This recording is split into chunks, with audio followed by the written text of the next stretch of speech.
Hello and welcome back. Today's story is a little longer and a little more challenging. It's for our confident English learners at a B2 level. Don't worry about understanding every single word. Just relax, follow Emma's story, and let the meaning come to you. Let's begin. Emma had lived in her new flat for almost a month, but half of her things were still in boxes. That evening she finally decided to unpack the last few. It was a quiet, rainy night, and for once she wasn't in any hurry.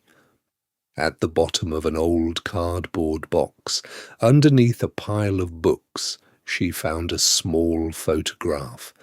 It had faded a little over the years, but she recognized it at once.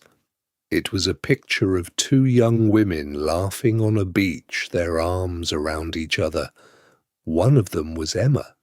The other was Maya.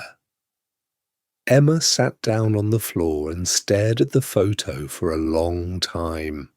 She and Maya had been best friends since university. They had shared a tiny flat, stayed up half the night talking about everything and nothing, and promised each other that they would always stay close. For years, they had been inseparable. But life, as it so often does, had slowly pulled them in different directions. After university, Emma had moved abroad for work. At first they had called each other every week, then every month, then somehow the calls had become shorter and further apart. Little by little, without either of them really noticing, they had begun to drift apart. And then there had been the argument. Emma could still remember it clearly. Maya had gotten married and Emma, busy, stressed, and thousands of miles away, had missed the wedding.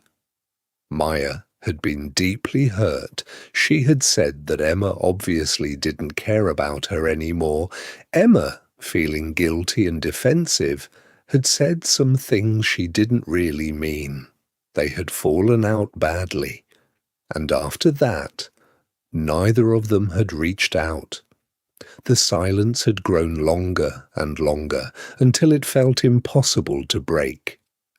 Now, sitting on the floor with the photograph in her hands, Emma looked back on all of it. If she had simply picked up the phone back then, she thought, things might have been so different. If she had swallowed her pride and said sorry, they might still be close today. But she hadn't, and the years had quietly slipped by. 5 of them now. She wondered where Maya was and how she was doing. Was she happy? Did she ever think about their friendship? Emma's first instinct was to put the photo away, close the box, and leave the past in the past. It had been far too long, she told herself. Maya had surely moved on. What would she even say after all this time? But she couldn't stop looking at the photo, at those 2 young women who had been so certain they would never lose touch. And slowly, a quiet thought grew in her mind. It's never really too late, or at the very least, better late than never. Before she could talk herself out of it, Emma picked up her phone, found Maya's old number, and began to type. Her hands were shaking a little. "Hi, Maya," she wrote. "I found an old photo of us today, and it made me smile. I'm so sorry I let us drift apart. I've missed you. I hope you're doing well." She read it 3 times, then, with a deep breath, she pressed send. For a few minutes, nothing happened. Emma's heart sank.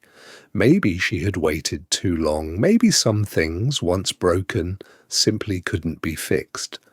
She stood up and made herself a cup of tea, trying hard not to look at her phone. And then it buzzed. It was Maya. Emma opened the message with trembling fingers. "Emma," it read, I can't believe you messaged me. I've thought about you so many times. I'm so sorry too. I should have reached out years ago. I've missed you more than you know. Can we talk? Emma laughed out loud and realized there were tears in her eyes. They spoke on the phone for nearly 2 hours that night as if no time had passed at all.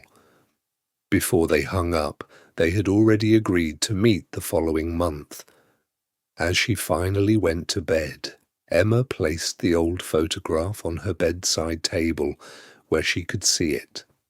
She had almost let a lifelong friendship disappear over nothing but pride and silence, but she had reached out and she had gotten her friend back.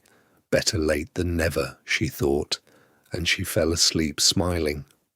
Let's review some useful English from the story to drift apart when two people slowly become less close over time, usually without meaning to.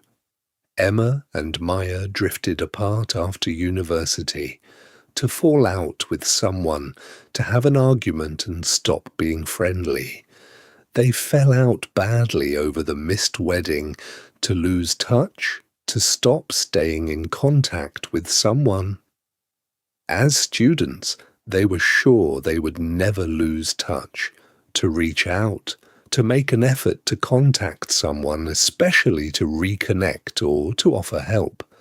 For 5 long years, neither of them reached out, and to look back on something, to think about something in your past. Emma looked back on their friendship with real regret. Finally, our target expression, better late than never. It means it is better to do something late than to never do it at all. Emma waited 5 years to send that message, but better late than never. That's our story for today. How much of it did you follow? If you understood Emma's story and felt something as it unfolded, well done. That's real English working quietly in your mind. Watch it again tomorrow, and you'll catch even more. Thank you for watching. Take care, and I'll see you in the next story.